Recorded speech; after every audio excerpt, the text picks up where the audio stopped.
Hi, I've been reading Defending the King James Bible, which is a book by D.A. Waite, and there is a poem at the beginning of the book that I'd like to read to you now.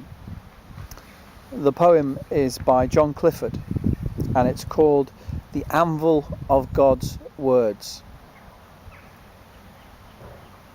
Last eve I passed beside a blacksmith's door, and heard the anvil sing the vesper chime. Then looking in, I saw upon the floor old hammers worn with blasting years of time. "How many anvils have you had," said I, "to wear and batter all these hammers so?"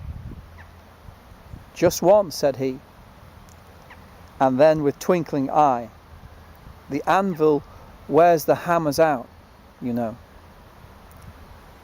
For so I thought the anvil of God's words for ages sceptic blows have beat upon. Yet though the noise of falling blows was heard, the anvil is unharmed, the hammer's gone. May God bless you.